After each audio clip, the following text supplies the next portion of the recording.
Uni assist से जब आप जर्मनी के अंदर एडमिशन अप्लाई करते हैं तो एक वीपीडी क्रिएट होती है। अब ये वीपीडी क्या होती है? बेसिकली ये प्री वेरिफिकेशन डॉक्यूमेंट होता है और ये मोस्ट इम्पॉर्टेंट डॉक्यूमेंट होता है जब भी आप जर्मनी के अंदर एडमिशन अप्लाई करते हैं। Hello everyone, myself Syed Yaman, welcome with a new video.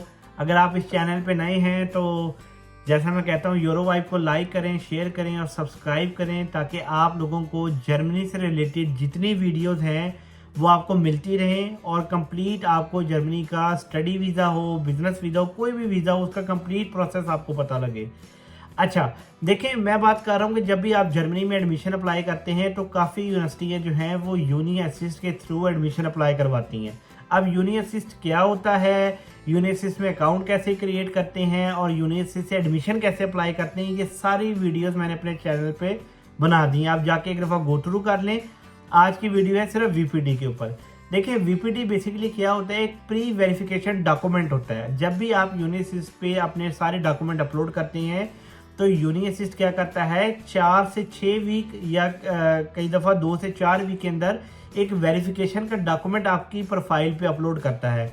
अब ये डॉक्यूमेंट वो क्यों अपलोड करता है? वो इसलिए अपलोड करता है कि वो आपके सारे डॉक्यूमेंट चेक करता है कि आपके डॉक्यूमेंट ऑथेंटिक हैं, वेरीफाइड हैं। आपका जर्मन में जो आपने पाकिस्तान बैचलर्स किया हुआ है या इंडिया से आपने किया हुआ है उसका सीजीपीए और जर्मन सीजीपीए की कन्वर्जन करता है और एक आपको डॉक्यूमेंट देता है जो कि ऑफिशियल वेरीफाइड डॉक्यूमेंट होता है, जो जर्मनी में कंप्लीट यूनिवर्सिटियाँ उस डॉक्यूमेंट को एक्सेप्ट करती हैं। अब ये आपको बताऊँ एक चीज़ कि जर्मनी में 80% यूनिवर्सिटियाँ जो हैं वो यूनी असिस्ट के थ्रू अप्लाई होती हैं। अगर ये डॉक्यूमेंट आपके पास नहीं है या आपने कोई ऑथेंटिक डॉक्यूमेंट अपलोड नहीं किया या फेल्ड हो गए हैं वो करने में या कोई गड़बड़ है आपके सीजीपी में तो आपकी वीपीडी क्रिएट नहीं होगी। और अगर वीपीडी आपकी एक दफ़ा क्रिएट नहीं हुई तो आप जर्मनी में एडमिशन अप्लाई नहीं कर सकते।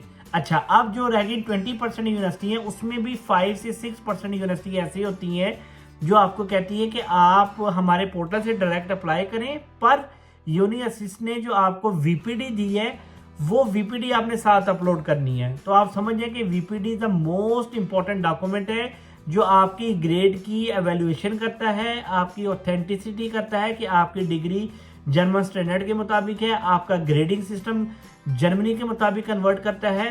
तो अब हम चलते हैं पीसी की तरफ। मैं आपको लेके जाता हूँ यूनी असिस्ट के अकाउंट में, एक वीपीडी दिखाता हूँ कि वीपीडी कैसे होती है और उसके अंदर ग्रेडिंग सिस्टम कैसे शो होता है और वो कैसे वेरीफाइड होती है। तो चलते हैं हम पीसी की तरफ। सबसे पहले आपने क्या करना है, यूनी असिस्ट पे आपने कर लेना है लॉगिन। लॉगिन करके आपने ये देख रहे हैं माई इनबॉक्स, यहाँ पे आपने क्लिक करना है और ये देखें ये आपके पास आ गई है एवेल्युएशन रिपोर्ट। ठीक है, और एवेल्युएशन रिपोर्ट आप परेशान ना होइएगा, कभी दो वीक्स में भी आती है, कभी 4 वीक्स में भी आती है, कभी 6 वीक भी लग जाते हैं। तो आपने सिंपली क्या करना है, इसको आपने कर लेना है डाउनलोड। आप डाउनलोड करके आप ओपन करेंगे तो ये देखें ये है वीपीडी की evaluation report, uni assist evaluation report. ठीक है, यहाँ पे देखिए अगर मैं इसको जूम इन करूँ तो आपका फर्स्ट नेम लास्ट नेम आएगा, फर्स्ट नेम आएगा। ये मेरे एक स्टूडेंट है उसकी मैं आपको एक एग्जांपल दे रहा हूँ। उसकी डेट ऑफ बर्थ आएगी, प्लेस ऑफ बर्थ आएगी, नेशनैलिटी आपकी कौन सी है वो इसमें आ जाएगा और आपका एप्लीकेशन नंबर। ये आपका एप्लीकेशन नंबर वो है जो यूनी असिस्ट ने आपको अलॉट किया होता है। ठीक है, आगे देखिए कहता है the above name applicant submitted a number of document to the uni assist for the preliminary evaluation as a part of her application at least 1 uni assist members university. ठीक है, Parveen has obtain the following degree. अब इन्होंने देखें subject क्या है, agriculture. ठीक है, और एग्रोनॉमी में इन्होंने किया हुआ है, डिग्री इनकी बैचलर ऑफ साइंस है। अब ये इसमें बड़ी इंपॉर्टेंट चीज है, ये देखें एवरेज मार्क्स 1.6 लिखा है इसने। इसका क्या मतलब है कि यूनी असिस्ट ने आपका जो पाकिस्तानी सीजीपी था, जैसे 2.5 था या 2.7 था या 3.6 था या 3.5 था, यूनी असिस्ट ने क्या किया है वो कन्वर्ट करके according to the German criteria आपका यहाँ पे सीजीपी लिख दिया है। क्योंकि एक बात मैं आपको बता दूं कि पाकिस्तान का सीजीपी 4 बेस्ट होता है, जर्मनी का 4 जो है वो लास्ट पॉइंट होता है, 5 पे फेल होता है, इनका 1 बेस्ट होता है। तो यहाँ पे उल्टा ग्रेडिंग सिस्टम चलता है। तो इसने क्या किया, यूनी असिस्ट ने आपकी एवेल्युएशन कर दी ग्रेड्स की according to the German grade में, और यूनिवर्सिटी का नेम उसने लिखा है बाउद्दीन ज़िक्रिया यूनिवर्सिटी, डेट लिखा है 2015 में इन्होंने बैचलर्स किया था। अब इवेल्युएशन में लिखा है these document verify that Alia has university entrance qualification for all type of university for all academic discipline with an average marks of 1.6. This certificate attesting to this entrance qualification were received इस date को receive हुई थी। ये देखें, ये basically इन्होंने सारा आपको बता के इन्होंने आगे क्राइटेरिया भी बताया हुआ है कि ये किस तरह आपकी एवेल्युएशन करते हैं, और ये आपकी है प्रॉपर वीपीडी यूनिवर्सिटी की एवेल्युएशन रिपोर्ट। तो ये आपकी 4 से 6 वीक लगते हैं इसको बनने के अंदर, और ये बन के ये जो है वो ऑथेंटिक डॉक्यूमेंट होता है। तो ये थी यूनिवर्सिटी की वीपीडी। अब आपको सिंपल वर्ड में पता लग गया होगा वीपीडी क्या करती है कि आपकी एक एवेल्युएशन रिपोर्ट होती है जो यूनिवर्सिटी आपको 4 to 6 वीक में देता है। जब आपकी ये रिपोर्ट आ जाती है फिर आप जितनी मर्जी यूनिवर्सिटीज में अप्लाई करते जाएं इस रिपोर्ट के वीपीडी के साथ। और कुछ यूनिवर्सिटियाँ होती हैं जो डायरेक्ट पोर्टल से अप्लाई होती हैं, बट स्टिल वो भी जो है वो वीपीडी की मांगते हैं रिपोर्ट। तो ये जब तक आपके पास ये रिपोर्ट नहीं होगी तो आपका जर्मनी में एडमिशन आप समझे कि 90% मुश्किल है। तो आई होप ये वीडियो आपको अच्छी लगी होगी। सिंपली कुछ भी नहीं है, मैंने आपको वीपीडी एक्सप्लेन कर दी है ताकि आप घबराएं मत और इजीली जर्मनी के अंदर एडमिशन अप्लाई करें। अब ये कैसे बनती है ये आपने नहीं बनानी, आपने सिंपल सारे डॉक्यूमेंट अपलोड कर देने हैं और वीपीडी के लिए अप्लाई कर देना है।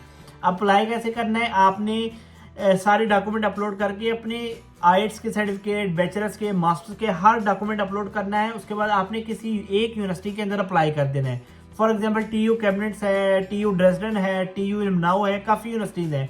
कोई भी यूनिवर्सिटी के किसी भी कोर्स में अपने फील्ड रिलेटेड कोर्स में आप अप्लाई करेंगे तो यूनिवर्सिटी क्या करता है, डायरेक्ट डॉक्यूमेंट नहीं भेजता, वो पहले आपकी वीपीडी जनरेट करेगा, वीपीडी आपके इनबॉक्स में आएगी और देन क्या करेगा, फिर आपका यूनिवर्सिटी क्या करेगा, उस यूनिवर्सिटी को आपके डॉक्यूमेंट फॉरवर्ड करेगा। हाँ भाई ये डॉक्यूमेंट ऑथेंटिक है, वीपीडी के साथ 100% ऑथेंटिसिटी दे के फिर आपके डॉक्यूमेंट उस यूनिवर्सिटी को फॉरवर्ड होते हैं। अब इसमें मैं एक चीज़ बता दूं कि अभी पिछले दिनों एक केस आया था मेरे पास, एक स्टूडेंट का सीजीपीए का कोई इशू था, कोई ग्रेडिंग सिस्टम में 0 लगा हुआ था या डेफिशिएंट लगा हुआ था कोर्स का, तो यूनिवर्सिटी ने उसकी वैल्यूएशन रिपोर्ट नहीं बनाई वीपीडी ने, तो उसने फिर यूनिवर्सिटी से चेंज करवाई, दोबारा एचईसी से अटेस्टेशन करवा के दोबारा अपलोड की और 4 से 6 वीक बाद दोबारा उसको क्या हुआ कि फिर जाके उसकी वीपीडी बनी। तो उसकी एक इनटेक निकल गई, समर इनटेक कंप्लीटली उसकी इस चक्कर में निकल गई। तो इस बात का आपने बहुत ख्याल रखना है कि जो डॉक्यूमेंट अपलोड करना है वो बिल्कुल ऑथेंटिक और बिल्कुल एचईसी की स्टैंप पे हर चीज़ लगी हो। आई होप ये वीडियो आपको अच्छी लगी होगी, वीपीडी का आपको पता लग गया होगा। तो एंड पे जैसा मैं कहता हूँ यूरो वाइब को लाइक करें, शेयर करें और सब्सक्राइब करें। Thank you.